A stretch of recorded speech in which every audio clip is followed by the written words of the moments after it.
आज की वीडियो में हम लोग सीखेंगे हिंदी जो हम लोग का 12वीं कक्षा का आर्ट्स, साइंस और कॉमर्स, इन तीनों फैकल्टी के लिए हिंदी का बुक जो होता है एक ही होता है।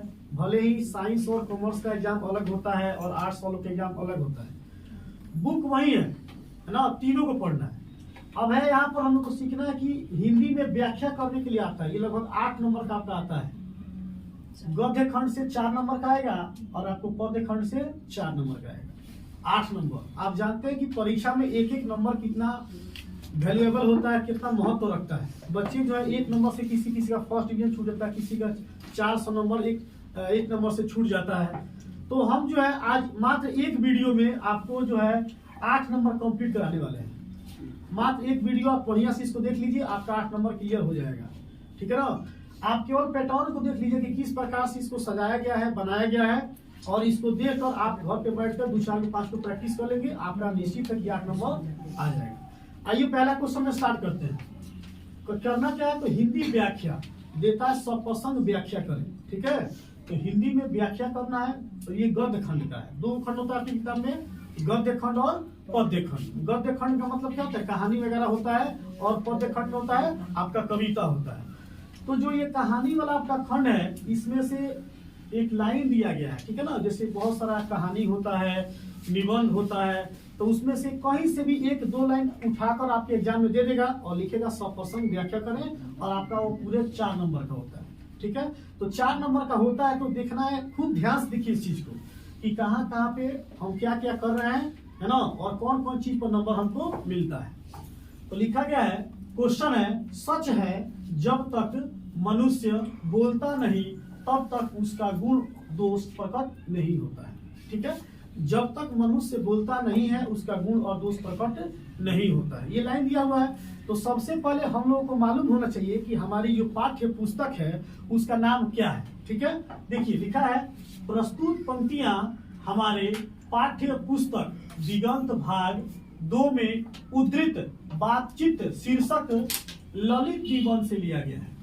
प्रस्तुत पंक्तियां जो है, जो लाइन दिया गया है, ठीक है, यह लाइन कहां से आया है, तो हमको याद होना चाहिए कि हमारी पाठ्य पुस्तक है क्या। ठीक है, तो प्रस्तुत पंक्तियां हमारे पाठ्य पुस्तक दिगंत भाग 2 में उद्धृत, कौन सा पाठ है भाई, दिगंत भाग 2, ये किताब का नाम हो गया है ना। आपका 1 नंबर यहीं पर कंफर्म हो जाता है। 1 नंबर, जैसे आप बुक का नाम लिखते हैं वहीं पर आपका 1 नंबर कंफर्म हो गया। तो प्रस्तुत पंक्तियां हमारे पाठ्य पुस्तक दिगंत भाग 2 में उद्धृत बातचीत। अब देखिए बातचीत क्या है, बातचीत आपका पाठ का नाम है। यह लाइन जो है किस पाठ से लिया गया है। ठीक है ना, तो लिखा है दिगंत भाग 2 में उद्धृत बातचीत शीर्षक ललित निबंध। क्या है, बातचीत क्या है, ललित निबंध है। और बातचीत शीर्षक ललित निबंध से लिया गया है, जिसके निबंध का, अब मान लीजिए निबंध है, ललित निबंध है, तो उसको लिखने वाले कौन होंगे, निबंधकार न होंगे। कहानी लिखने वाले को कहानीकार कहते हैं, तो निबंध लिखने वाले को निबंधकार कहेंगे, जिसके निबंधकार बाल कृष्ण भट्ट जी हैं। ठीक है, वे इन पंक्तियों के माध्यम से हमें यह बताना चाहते हैं कि मनुष्य के बोलने से ही उसके रूप का साक्षात्कार होता है। ठीक है, मनुष्य के बोलने से ही क्या होता है, उसके रूप का साक्षात्कार होता है। यह सच है कि जब तक मनुष्य बोलता नहीं तब तक उसका गुण और दोष प्रकट नहीं होता है, जो कि सर्वथा उचित है। आपको लाइन दिया गया था कि सच है जब तक मनुष्य बोलता नहीं उसका गुण और दोष प्रकट नहीं होता। इसको व्याख्या करना है। तो हमको क्या चाहिए, सबसे पहले आपको किताब का नाम 1 नंबर आपको दिलवा देगा। दूसरा, कौन सी पाठ से लिया गया, पाठ का क्या नाम है, शीर्षक का क्या नाम है, टाइटल का क्या नाम है। उसके बाद जो पाठ है उस पाठ को लिखा कौन है।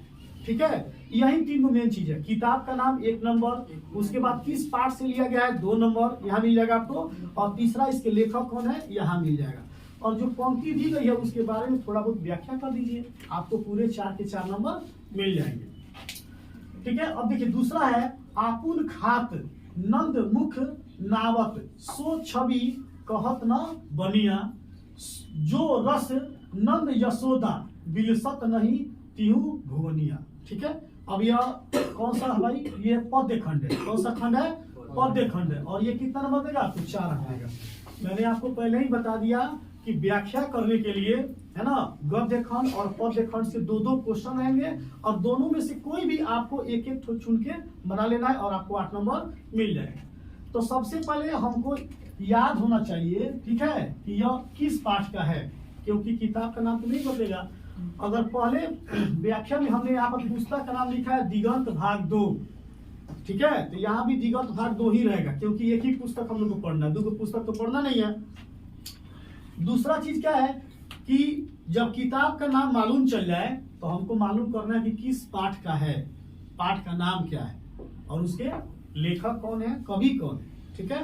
तो यहाँ देखिए प्रस्तुत पंक्तियां हमारे पाठ्य पुस्तक दिगंत भाग 2 में उद्धृत सूरदास जी के पद, यानी कि यह जो दोनों पंक्ति लिया गया है, दोनों लाइन जो लिया गया है, यह क्या है, सूरदास जी का पद है, ठीक है। प्रस्तुत पंक्तियां हमारे पाठ्य पुस्तक दिगंत भाग 2 में उद्धृत सूरदास जी के पद से लिया गया है, जिसके कवि सूरदास जी हैं। वहां पर निबंध था तो हमने लिखा निबंधकार बालकृष्ण भट्ट जी हैं, और ये क्या है, ये कविता का लाइन है। किसका लाइन है, कविता का लाइन है, पद का लाइन है। तो कविता लिखने वाले को क्या कहते हैं, कवि कहते हैं, ठीक है। तो वही लिखा गया है जिसके कवि सूरदास जी हैं। वे इन पंक्तियों के माध्यम से हमें यह बताना चाहते हैं कि श्री कृष्ण, किसकी चर्चा हो रही है, सूरदास जी जो हैं वह श्री कृष्ण के बारे में क्या किए हैं, चर्चा किए हैं। श्री कृष्ण का बाल्य अवस्था के बारे में, कि श्री कृष्ण बाल्य अवस्था में है तो कैसी शैतानी करते हैं, कैसे बदमाशी करते हैं, उनका जीवन जो है माने कितने नटखट है। कोई भी बालक, छोटा सा बालक क्या होता है, नटखट होता है। तो उसी पर सूरदास जी क्या किए हैं, चर्चा की है। आइए देखते हैं। श्री कृष्ण नंद बाबा की गोद में बैठकर भोजन कर रहे हैं। सूरदास जी जब इस कविता को लिख रहे हैं तो उन्होंने श्री कृष्ण की बाल अवस्था का क्या किया है, वर्णन किया है। और इसमें इस पंक्ति के माध्यम से, इस लाइन के माध्यम से वो हम लोग को बता रहे हैं कि नंद बाबा की गोद में कौन बैठा है, श्री कृष्ण बैठे हैं। नंद बाबा की गोद में श्री कृष्ण बैठकर क्या कर रहे हैं, भोजन कर रहे हैं, है ना। श्री कृष्ण की छोटी छोटी उंगलियां, छोटे छोटे हाथ है, क्योंकि वो बाल्य अवस्था में है। तो अपने उंगलियों से, अपने हाथ से क्या करते हैं, भोजन को पकड़ते हैं, उठाते हैं, कुछ खाते हैं और कुछ धरती पर गिराते हैं। तो वही यहाँ पर लिखा गया है कि श्री कृष्ण नंद बाबा की गोद में बैठकर भोजन कर रहे हैं। वे कुछ खाते हैं, कुछ धरती पर गिराते हैं। कुछ भोजन को वो खा रहे हैं और कुछ धरती पर गिरा रहे हैं। मान लो हम लोग के थोड़ा थोड़ा है कि बड़ा बड़ा हाथ है तो उठाए और खा लिए। यह छवि देखकर नंद रानी कौन है, नंद बाबा जो है उनकी पत्नी को ही नंद रानी बोलेंगे। तो नंद रानी कौन है, यशोदा माँ है।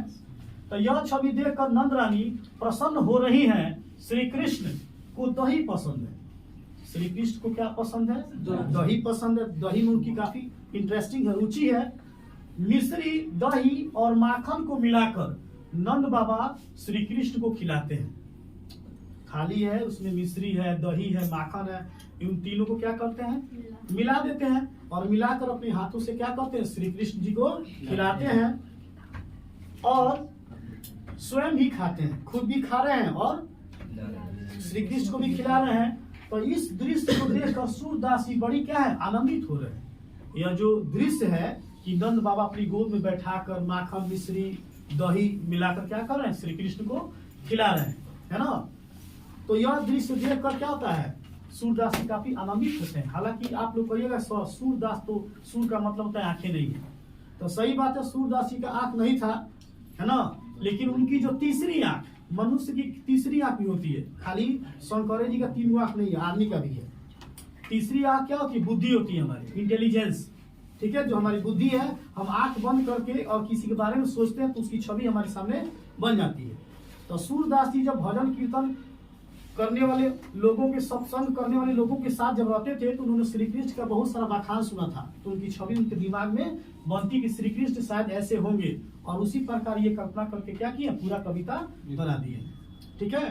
तो मुझे इस वीडियो के माध्यम से केवल यही बताना है कि जब भी आपको व्याख्या करने के लिए आ जाए, चाहे गद्य खंड हो चाहे पद्य खंड हो, तो हमको केवल यही लिखना है, ठीक है। कोई भी आ जाए, कोई भी व्याख्या करने के लिए आता है तो हमको लाइन वही लिखना है, क्या, प्रस्तुत पंक्तियां हमारे पाठ्य पुस्तक दिगंत भाग 2 में उद्धृत इतना सब में लिखना है। उसके बाद देखना है कि किस पार्ट से लिया गया, कौन से पार्ट से लिया गया है। तो यह कौन सा पार्ट था, यहाँ पर देखिए तो बातचीत है ना। तो प्रस्तुत पंक्तियां हमारे पाठ्य पुस्तक दिगंत भाग 2 में उद्धृत बातचीत शीर्षक ललित निबंध से लिया गया, ठीक है, जिसके निबंधकार कौन है, बालकृष्ण भट्ट जी हैं। तो वे इन पंक्तियों के माध्यम से हमें बताना चाहते हैं कि, अब क्या बताना चाहते हैं, जो लाइन दिया गया उसको समझ लीजिए, उसके बारे में 2 लाइन लिख दीजिए, ठीक है। पैटर्न वही है, आप वीडियो को रोक कर, है ना, अब आराम से इसको लिख लीजिएगा और देख लीजिए कहाँ कहाँ बदलने वाला है। यह जो है आपका दिगंत भाग 2, यह नहीं बदलेगा क्योंकि बुक एक ही है। बदलेगा क्या, यहाँ जो पाठ का नाम है लिखा गया है बातचीत, और उसके बाद क्या बदलेगा, यहाँ पर जिसके निबंधकार चाहे जिसके लेखक, ठीक है। अब यहाँ देखिए दिगंत भाग 2 नहीं बदलेगा, सेम रहेगा, है ना। और ये क्या है, सूरदास जी के पद, यह पाठ का नाम है, यह बदलेगा, यह चेंज होने वाला है, बदलेगा। उसके बाद कवि चाहे लेखक जो है ये बदलेगा। बस आपकी किताब का नाम क्या है, दिगंत भाग 2, 1 नंबर इसको मिल जाएगा। दूसरा किस पाठ से लिया गया है, पाठ का नाम दे दीजिए। और तीसरा क्या, उसके लेखक चाहे कवि कौन है उसको दे दीजिए। और जो भी पंक्ति लाइन दिया गया है उसके बारे में थोड़ा बहुत व्याख्या कर दीजिए, आपको पूरा 8 का 8 नंबर मिल जाएगा। बस यही आपको प्रैक्टिस करना है, ठीक है। उम्मीद करता हूँ कि यह वीडियो आप लोगों को पसंद आएगा, है ना। और आप लोग इसको देखिए, शेयर कीजिए, लाइक कीजिए, है ना, और हमारे चैनल को सब्सक्राइब कीजिए ताकि अगले वीडियो में आपके लिए हम और बेहतर से बेहतर क्वेश्चन लेके आए। जय हिंद।